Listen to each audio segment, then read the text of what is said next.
You see, greed is what grows from the soil of selfishness. When we think about having more or getting more or wanting more, often it originates from a place in ourselves where we're trying to look better, feel better, have better. It comes from a place that I don't believe is following the way of Jesus. And we're going to get to that in just a moment. What is the antidote? What is the solution to greed? We're in a sermon series we're calling Top 10. We're counting down the most famous stories that Jesus told from Luke's gospel. So we're going to be right there where Elizabeth was reading. If you haven't turned in your Bible yet, we encourage you and invite you to do so. Luke chapter 12 is where we're going to be today. And if you don't have a Bible for yourself that you'd like one to take home with you, we have some at the Next Steps station in the back. We'd love to be able to send you home with a Bible so that you can read it for yourself this week and follow along with us here at church as well. So today we're looking at number 8, the number 8 most famous story of Jesus from Luke chapter 12. And the title of today's message is Guard Against Greed. Guard Against Greed. 2 weeks ago, we looked at the idea of scarcity versus abundance. And in the story we looked at, the parable that Jesus told, he talked about how the best servants steward well what they were given, instead of operating from a scarcity mindset. And so if you missed that talk, we do have a YouTube channel where you can find all of our messages online as well to catch up, follow along with the series that we're in. But here we see another story about Jesus talking about money, or stewardship, you might say, but from a place of not encouragement, but more as a place of a warning here about the idea of greed. So abundance is a good thing, right? Would we say that abundance is a good thing? When you have a lot, it's usually a good thing, right? Anybody want a lot? Only a few of us, me and Mark, we want a lot, right? Abundance is not a bad thing. God is actually a God of abundance. God created an abundant world. Right? He created look at the stars, look at the flowers, the animals, right? He didn't have to create all those things, but He's a God of abundance, right?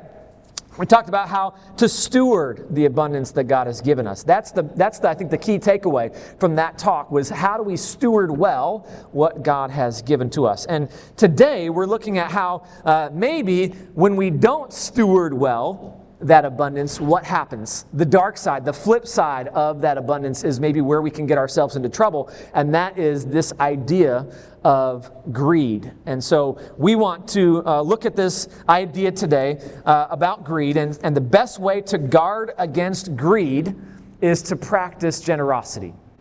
The best way to guard against greed in our hearts, in our lives, is to practice generosity. So as we think about this idea of greed, many of us are probably familiar with what it looks like, how it looks, and oftentimes movies or shows, we can spot it a mile away. We can spot it right away whenever we watch something. It probably doesn't take a detective like Benoit Blanc to be able to determine who the greedy people are in the story. But he probably he's there to find out who committed the crime, and yet we're able to spot the greed in the story. At least I feel like it's easy to see who's after the inheritance, who's after the rich friend's benefits, who's after the dead priest's rare jewel. I mean, all of these people are going after something in the story, and it all stems from a desire for greed, that desire to have some level of wealth or inheritance or something that's going to make me better. Greed makes us selfish and gets nasty, doesn't it? Greed, and we see it in these movies or in these stories or in these shows, and we immediately think, man, why is that person like that?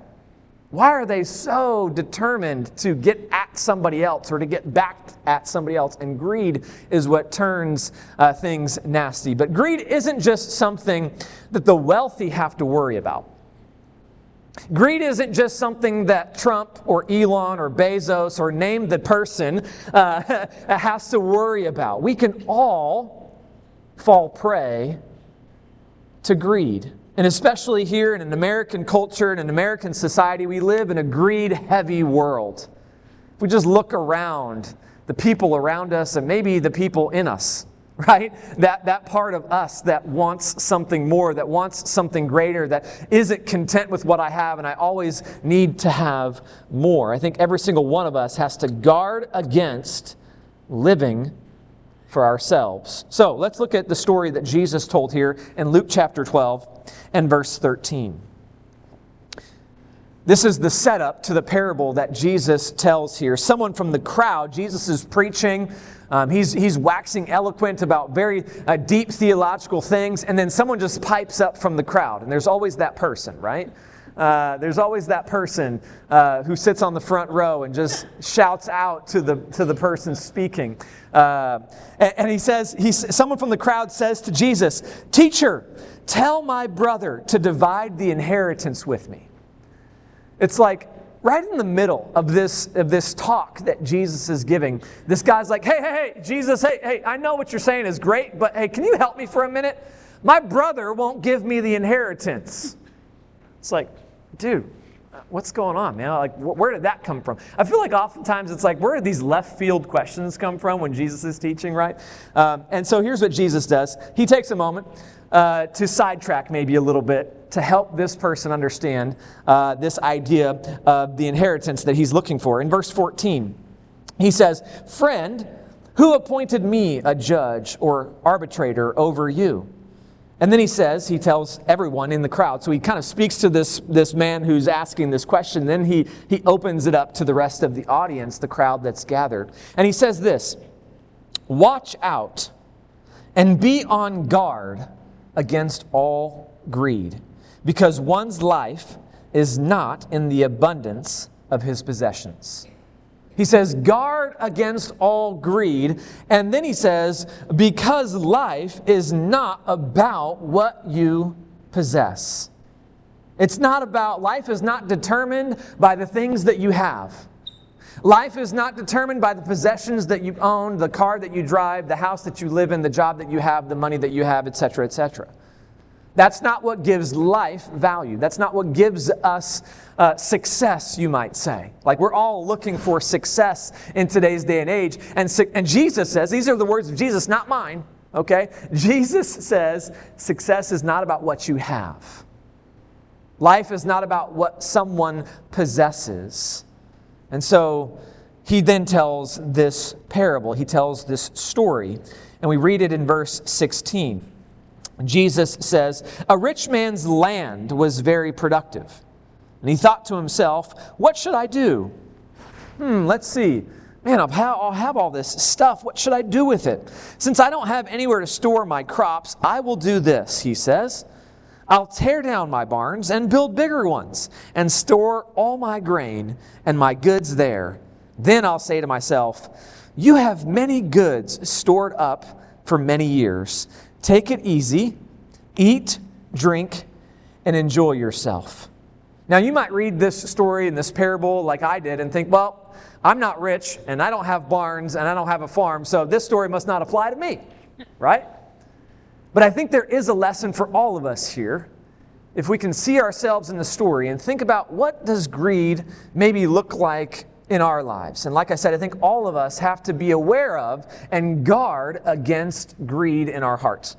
And I think greed shows up in our lives maybe in low-key ways. It might look like the need or feeling the need to always lease a new car or have a car payment that's like almost equivalent to your house payment, right? It's like car payments these days, it's like crazy. But it's like that need to like drive something new. Or to have the latest phone. I mean, when did iPhones become a status symbol? I don't even know where that happened, right? But it's like, got to have the latest edition, got to have the latest upgrade, got to have the latest technology, got to have the newest thing, because I've got to keep up with other people, right? I've got to have what they have. I've got to follow what they're doing. I've got to be involved in all of the latest trends on social media. I've got to do all of the look a certain way and post certain things and have a certain lifestyle so that I can feel good about myself. Maybe greed shows up in our lives like positioning or posturing ourselves at work in hopes that we get the promotion. Like if there's promotions being handed out, it's like, okay, how do I get that? How do I get to the point where I can get that? Where I can get the promotion, where I can get the raise, where I can get the leadership position. We begin to be greedy about trying to get more or have more. Maybe greed shows up in our life like giving our kids everything they want, or rearranging our entire life so they can have a better life than we had. How many of you guys have heard that before? I mean, how many of us have fallen prey to that ourselves, right? Where we start to think, and everything in our life is organized and structured around what we can give our kids, because somehow like the dream is to give them more than I had or that we had growing up. And this is, I think, in some ways, I think we're just creating little greedy monsters that grow up to become adults in some ways, right? And I'm speaking to myself and my kids right now, okay? This is something that I'm trying to work on. And I think maybe one of the most relevant examples for this story is this idea that's becoming more and more popular these days, which is to retire early. Like everybody wants to retire early, right? Like early retirement, like self-made millionaires and all these kinds of things. And like follow these 3 steps, do these 3 things, and then you can do what I did, and you can retire early at 35, right? And it's like, I think that's exactly what this story is talking about. It's like at the end of the parable, Jesus says, the man says, take it easy, eat, drink, and enjoy yourself. It's like, hey, if I can just get to the point where I don't have to work anymore, then I'll be happy. Then I'll be content. And how many of you know that that's a lie from the devil, right? The lie is, hey, if you just do this, then you'll be happy. If you just retire early, if you just can take it easy and enjoy your life, then everything will be fine. And I think if we were to take all of these ideas, these thoughts, and these desires that you and I maybe have had or do have, when we boil them down, I think we're left with one common ingredient here, and that is selfishness. You see, greed is what grows from the soil of selfishness. Greed is what grows out of the soil that we have in our life that is selfishness. And so when we think about having more or getting more or wanting more or doing more, often it originates from a place in ourselves where we're trying to look better, feel better, act better, have better, and it comes from a place that I don't believe is following the way of Jesus. And we're going to get to that in just a moment. What is the antidote? What is the solution to greed? We're going to come back to that, as I mentioned at the beginning. It's generosity. So where does that connect? But I want us to see first that this idea of greed is what grows from the soil of selfishness. And I'm going to try something new today. I want to show you what I'm talking about here in this passage when it comes to greed. In these verses here, in verse 16 through 19, notice here in these verses the selfishness of the man in this story. So Jesus here in verse 16, he tells them this parable. A rich man's land was very productive. Now, he thought to himself, what should I do since I don't have anywhere to store my crops? I will do this. He said, I'll tear down my barns and build bigger ones and store all my grain and my goods there. You guys see a pattern here? Okay, then I'll say to myself, you have many goods. How many of you guys talk to yourself in the third person? Anybody do that, right? I think that may just be a sign of greed and selfishness is when you start to talk about yourself in the third person. Self, you have many goods stored up for many years. Take it easy. Eat, drink, and enjoy yourself. And that yourself is talking about himself, right? So here we see the greed and the selfishness of this man in this story as we just begin to see the possessive, the selfish pronouns here of like, this is mine, and this is what I have, and this is what I want, and this is what I'm going to do for me, myself, and I. Because that's what's most important here to this man in this story. I'm going to come back to the iPad here in just a second, okay? But let's go back to our passage here. And I think there are several lies that greed wants us to believe. I think greed wants us to believe that if we have more, life will become easy. How many of you maybe have thought about that for yourself? If I just have more, then things will be easy. Or if I just have this one thing, if I can just get this job, if I can just move to this place, if I can just have a relationship with this person, if I can just get this promotion, if I can just have my kids to do this thing, then life will be easy. And I think so often, easy is the target when it shouldn't be. Jesus never said that life would be easy, and so we shouldn't be shooting for a target that Jesus never told us to shoot for. And so we go through life believing the lie that if I just get this, if I just have more, life will be easy. I think there's a lie that greed wants us to believe, and that is having possessions equals success. We've kind of already talked about this. That life is not about what we have. Life is not dependent upon the things that we own, the things that we possess, the barns and the crops and the possessions that we have in our hand. The lie that greed wants us to believe is that this life is all you have, so get all you can. This life is all that you will ever have an opportunity with, and so just fill it now with everything that you can. YOLO. You only live once. So just do everything you can, go everywhere you can, earn all you can, have all you can, possess all you can, because you won't have another chance at this life. That's a lie that I think greed wants us to believe so that we live for the here and now instead of living for later. And the greed wants us to believe that you won't be happy until you have more. Marketing is a wonderful thing, and I love good marketing. But I think marketing can be a tool that becomes a monster machine feeding itself on the greed of consumers. We see an ad for a car and we're like, man, that's a nice car. Man, it'd be nice to have that car. Man, if I just had that car, right? We see an ad for the new iPhone and you think, yeah, the iPhone 16, it's not going to cut it anymore. I got to have the 17, right? I got to have that latest and greatest model. I've got to have that thing. And marketing does a really good job of feeding this machine, this monster of greed in our hearts. And I'm not against marketing. If you're in marketing, God bless you. I think that the job is important. It is a tool that can be used for good or for negative. But I think so often we see things on our screens and on our phones and on our TVs, and we see these products or these services that we just have to have. And if you just subscribe, everything will be great. And if you just purchase this, all your problems will go away. And if you just follow these steps, guess what? Your life can look like mine. And it's like, I don't know that that's true. I don't know that it's ever true. But it's a marketing strategy to try to get us to do more, to spend more, to have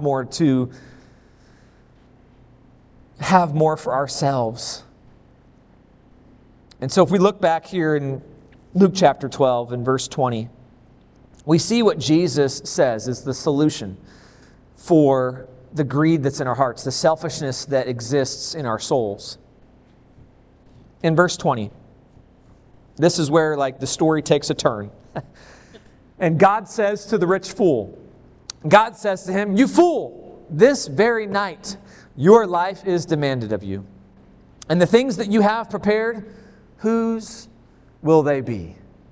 He says, listen, if today's your last day, if tonight's your last night, then what happens? With all those things that you had, all those barns that you built, all those crops that you stored, all those riches that you possess, all those things that you thought were going to make life easy and worthwhile, are all of a sudden now gone, now worthless, because your life is over. In verse 21, he goes on to say, that's how it is. That's how it is with the one who stores up treasure for himself and is not rich toward God. That's how it is. Turn to the person next to you and say, that's how it is. That's how it is. That's how it is for the person who lives their life for themselves and not for God. And so the crux of this story that I think Jesus is trying to share with us 2,000 years ago that's still relevant and helpful for us today is this, that you can't take any of those things with you. You can't take them with you. You can't take the house with you. You can't take the cars. You can't take the money. You can't take the bank accounts. You can't take the investment accounts. You can't take all of the things that we live for oftentimes in this life. You can't take them with you. Only what you do to store up treasure in heaven will last beyond this life. Do you know the story behind the pyramids? You guys know the pyramids, right? These massive monuments in Egypt that were constructed. Slaves and lots of labor and time and energy and effort went into building these massive monuments. You know what these things are? You know what's inside them? They're tombs. They're massive graves for the pharaohs, for the kings of Egypt. Now, the people in Egypt, the pharaohs especially, believed that if they just were buried with their stuff, that they'd be able to take it with them. So these massive pyramids are hollow inside, and they're just filled with all kinds, or they were, not anymore. People have gone in there and taken it all out, and it's in museums and stuff today. But they were buried with gold and treasure and weapons and chariots and all kinds of things that they thought they'd be able to take with them into the afterlife. And how many of us know that that's just not how it works, right? And yet, how many of us live that way?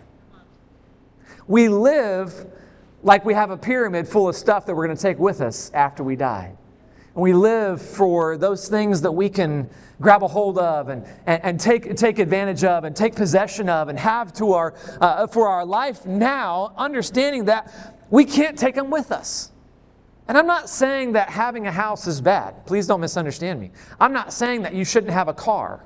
I think many of us would understand that it's almost impossible to live in where we live without a car.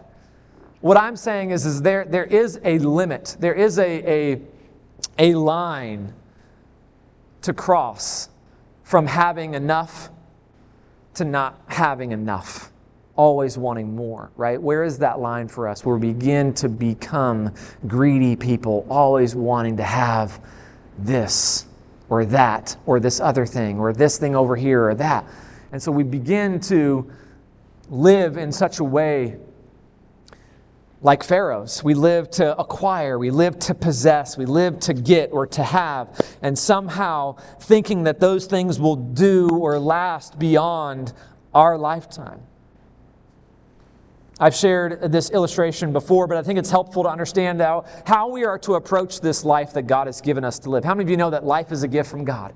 Every single one of us have life, have breath in our lungs. That is a gift that God has given to us each day to steward. And so how are we to live our lives that God has given to us? Author Randy Alcorn outlines this concept in his book, Treasure Principle. He talks about this idea of living for the line. And we have adopted it. We love it so much that we've adopted it as a leadership practice here at Odyssey. We talk about living for the line, okay? And I want to help you guys understand what I mean by that. So I think my screen is back on here. I want to show you.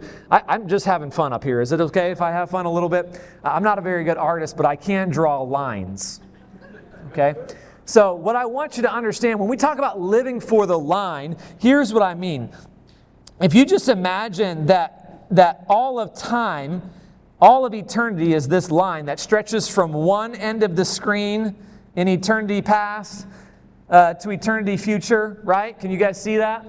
All right? This is all of time. This is from the moment that God created time until time is no more, is this line that stretches on for however long it is, eternity, right? Infinity. And our lives, let's just say if we were to map our life on this graph, if you were to take your life, and if maybe you are healthy and strong and you live to 80 years old or 90 years old, doesn't really matter, because your life in comparison to this graph is probably about that big. Maybe even smaller than that. Can you guys see that dot that I just made on the screen? Okay, I'll circle it for you. It's right here. Okay? Your life and my life in comparison to all of eternity amount to literally a little tiny, insignificant little blip on this line. And yet, living for the dot that is on the screen is what most of us typically do. What society around us does. They live and they try to put everything they can and make all they can and earn all they can and do all they can and go all they can and do everything that they can to make that little dot as significant as possible. And then it's over. That little dot, James says that our life is but a vapor. It appears for a little time and then vanishes away. That's how long our life is. That's how significant the life is that we have when compared to all of eternity. And so when we talk about living for the line here at Odyssey Church, what I want us to do is live for this part of our life that is to come. The eternal life that God has promised to those who believe in Him. We are to put our treasure and our effort and our time and our focus and our energy into what's coming ahead and not what's here and now. That we're to invest in things that are going to last forever. And if you don't believe me, maybe you'll believe what Jesus says. Okay, so let's look as we continue on in our chapter here in Luke chapter 12. Jesus says later on in the chapter in verse 33, to sell your possessions and give to the poor. Make money bags for yourselves that won't grow old. Where do those money bags exist? In an inexhaustible treasure in heaven, where no thief comes near and no moth destroys. You see, Jesus says you're supposed to put up treasure for yourself, not here and now, not in this life, not in where you are only going to exist for a certain period of time and then your life is over, but to put your treasure in a place that exists for all of eternity. In verse 34, Jesus closes with this. He says, for where your treasure is, there your heart will be also. There your heart will be also. You see, where you put your treasure is where your heart follows. So where we put our time, and where we put our energy, where we put our focus, where we put our investments, where we put the things that we want to have, that's where our heart is. And you know what Jesus wants more than anything else? He wants our heart. Jesus wants our hearts to be fully devoted to Him, not pursuing and chasing after these other things that ultimately won't satisfy, that ultimately won't give us what we're looking for. If you couldn't tell, I'm a sports fan. Any sports fans in the room? Go Hawks. Come on now. They say in sports, okay, that the best offense is a good defense. The best offense is a good defense. I think in the case of guarding against greed, the best defense is a good offense. Okay, the best way to guard against greed is to be generous. The best way to guard against greed is to practice generosity. And so the way of Jesus, the way that He instructs us, the way that He models for us, is the way of being generous. And so while some of us may have the gift of generosity, it's a practice that we all should pursue. Just because someone may have the gift of generosity doesn't mean that the rest of us don't have to be generous. It's something that Jesus wants all of us to do, is to practice generosity. Jesus Himself is recorded as saying, it's more blessed to give than to receive. Here's what I find fascinating about generosity. We think generosity is benefiting somebody else. Right? When we think about generosity, we think generosity is me blessing a person, blessing somebody else. But really, in all reality, generosity is me receiving the blessing. It's me receiving the blessing of giving what I have to help someone else. And there's something inside of me that is helped when I do that. There's something inside of me that is blessed and encouraged when I bless somebody else. Because Jesus says it's more blessed to give than to receive. We're to be giving people. We're to be generous people. And so when we practice generosity, we are benefited mentally and spiritually and relationally, because the more we give away, the more we realize we have. The more we give, the more we recognize we've been given. So I want to close today with some practical ideas, some practical suggestions on how you can begin to practice generosity every day. You might be sitting here and thinking, yeah, that sounds great, but I don't even know how to begin that. I don't know where to begin to practice generosity. Here are just some practical, really simple things that I hope will be helpful for you to kind of be able to grab onto as you exit today. The first one is to give first, not last. If you want to practice generosity, you've got to give first, not last. And I'm not just talking about money, but maybe money is the simplest way for us to understand this, okay? When we talk about giving and being generous, oftentimes we will wait until we've done everything else that we need to do, and then if I have anything left, then I'll be generous, right? I'm going to go through my whole month, and I'm going to live through my budget and live through my life, and if I have any extra, I'll give that, right? How many of you know that never happens, right? I never have extra. I always find a way to spend money, right? But if I give first, and there is a principle in the Bible called the principle of first fruits, where God invites us to give the first and the best, right? To sacrifice our first and our best. And so this idea of giving first and not last is how we can begin to practice generosity. For us, what that looks like is automating our giving. For our family, we automate our tithes and our offerings to the church because we want to give first, not last. We want to make sure that goes out first and then we live on everything else. That's just one way to practice generosity. Another idea here, another suggestion for you, and I'm just giving suggestions, okay? So you guys, you grab onto which one you want to hold on to. The next one is to budget margin. To budget margin, to put margin into your life. To put margin into your bank account, to put margin into your week, into your time, into your energy, into who you are as a person. Because if we just go through life from one thing to the next thing, to the next thing, to the next thing, you know what? It's hard to be generous when you don't have margin. When you don't have an opportunity to stop and say, you know what, I'm going to help that person. I'm going to pull over and I'm going to see what's going on here and try to help this person. Only do that if it's safe, okay? But I have margin in my schedule because I'm not running from here to there and I don't have time to stop, right? So we budget margin in our life, time and our money and our effort and our energy so that we can be generous. The next one is this: be present with people. How many of you know generosity doesn't take money? You can be generous with your attention. And I'm preaching to myself. My wife is nodding her head right now. She knows that I'm talking about me right now, okay? So I can be generous by being present with people. You know what? I do this for work, but I don't do it with my family. Can I just confess right now? I'm working on this, right? I've got stuff I'm working on, right? I'm generous with my attention, with my focus, with other people, and not always with my kids. So how can I be generous? By being present, by giving them my attention, by honoring them, by not having my phone out and looking over my phone at them or whatever they're doing, right? So we can be generous with our attention, with being present, with honoring people. The next thing is to celebrate others. How many of you know we can be generous with our praise? We can celebrate what somebody else is doing. We can celebrate with someone else with what they're going through in life. The Bible says to rejoice with those who rejoice and to weep with those who weep. We can be present and celebrate and be sorrowful with other people. That's one way that we can practice generosity in our lives. The last one is this: it's to forgive fast. To forgive fast. To be generous with forgiveness. To be generous in forgiving those who've hurt us. To forgive those who've harmed us.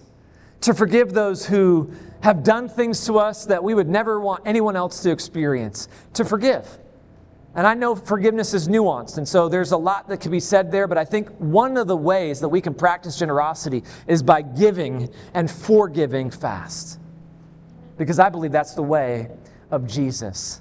Jesus wants us to forgive those who've hurt us. And so as your pastor, I want to challenge us as a church to practice not living for the dot, but living for the line. To choose generosity over greed. To choose others instead of ourselves. To live for God and other people before we live for ourselves. So here are some final considerations that I wanted to share with you really quickly. To consider giving, if you're a part of Odyssey Church, consider giving a percentage of your income to the mission of helping people find and follow Jesus and helping people discover the story of God and join in the journey with Him. If you're a part of Odyssey, I would encourage you to practice generosity by giving a percentage of your income to help move this mission forward. We move at the speed of your generosity. We're able to help people in this community because of how you invest and give of your income. I also want to invite you to consider giving your time and your energy to serve alongside of us as we seek to make an internal impact in the lives of people in this area. And many of you have already, and I'm grateful for your willingness to jump in and to serve and to help us, to greet people, to care for kids, to play an instrument, to do all kinds of things, to serve coffee. We're so grateful. But if you haven't yet jumped in and started doing that, we would love to invite you to do so, to give your time, to be generous with your energy to come alongside of us and serve. The last thing is this: to consider maybe opening up your lives and your homes to welcome people in, especially those who can't or won't give you anything in return. This is the way of Jesus.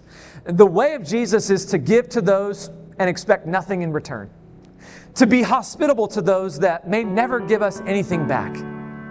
To be generous with people that we may think would never give us anything back. That is the way of Jesus. That is practicing the way. That is practicing the lifestyle, the model that Jesus lived for us. And so to consider doing that, to consider inviting someone to lunch today after church, to consider inviting someone over to your home and being hospitable and generous with your time, with your home, with your resources, to be able to honor them, to be generous towards them. This is the way we guard against greed.